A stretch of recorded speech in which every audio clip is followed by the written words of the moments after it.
اور کبھی کبھی اس کا نزول جو ہوتا ہے آسمان کی طرف سے اس کے سر کے اندر یہ داخل ہونا شروع ہو جاتے ہیں۔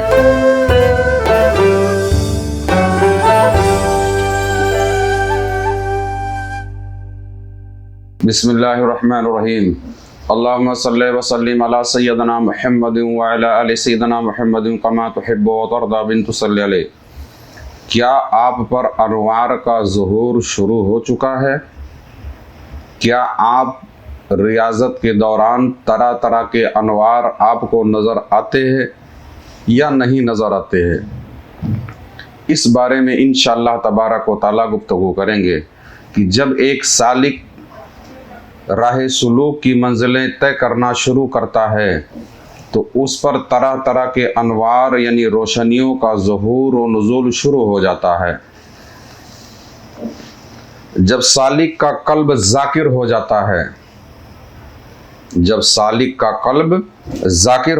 ہے، یعنی ذکر قلبی اس کو حاصل ہو جاتی ہے تو اس پر کئی طرح کے انوار کا ظہور شروع ہو جاتا ہے، یعنی کئی طرح کی روشنیاں اس کو دکھنی شروع ہو جاتی ہیں۔ یہ انوار سالک کبھی اپنے اندر دیکھتا ہے اور کبھی اپنے باہر دیکھتا ہے، یعنی یہ روشنیاں جو ہیں کبھی سالک کو اپنے وجود کے اندر نظر آتی ہیں، کبھی سالک کو اپنے وجود کے باہر اطراف میں نظر آتی ہیں۔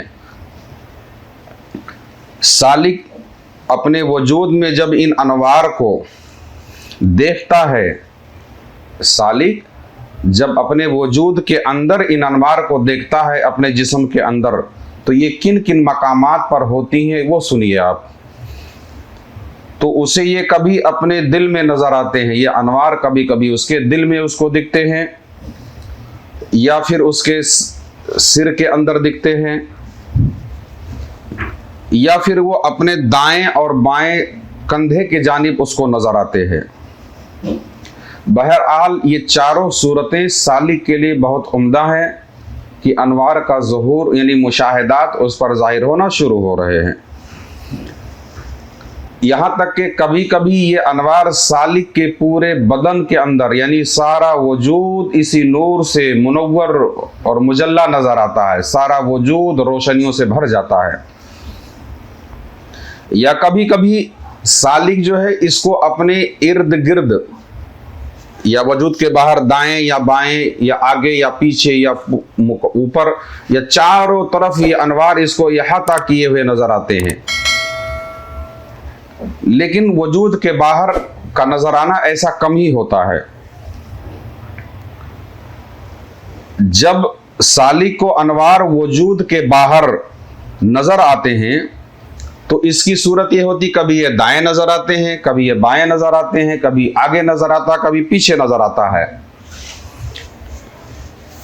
اور کبھی کبھی اس کا نزول جو ہوتا ہے آسمان کی طرف سے اس کے سر کے اندر یہ داخل ہونا شروع ہو جاتے ہیں۔ کبھی کبھی یہ بالکل سامنے ایک روشنی بڑی ہی دلکش، اب وہ الگ الگ روشنیاں ہیں، اس کی تفصیل میں ایک ویڈیو شاید ہم نے بنایا ہوا ہے، نظر آتے ہیں۔ یہ تمام صورتیں بہت عمدہ اور اعلیٰ ہیں،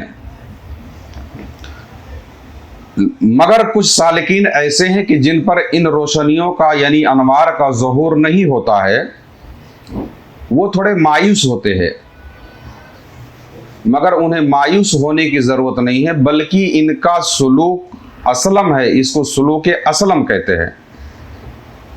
بلکہ انوار ظاہر ہونے پر سالک اس مرتبے میں، سالک کا انوار ظاہر ہونے کے بعد سالک کا اس مرتبے میں، اس کیفیت میں رکنا اور انوار پر فریفتہ ہونا، یعنی اسی کے اندر محویت حاصل کرنا، اسی میں رک جانا، اسی کے مشاہدے میں لگ جانا، یہ کوئی فائدہ مند چیز نہیں ہے۔ بات سمجھا رہی ہے؟ یعنی انوار کا جب ظہور جب شروع ہو، تجلیات جب ظاہر شروع ہو جائیں تو آپ اپنی طبیعت کو، اپنے من کو انہی انوار کے طرف مت لگائیں، بلکہ مقصود آپ کا کچھ اور ہے۔ یہ سفر کی روشنیاں ہیں، راستے کے مناظر ہیں، اس میں آپ ٹھہر نہ جائیں۔ یہ آپ کے لیے کوئی بہت فائدہ مند چیزیں نہیں ہے، مگر ایک نعمت تو ضرور ہے جو آپ کو دکھائی جا رہی ہے۔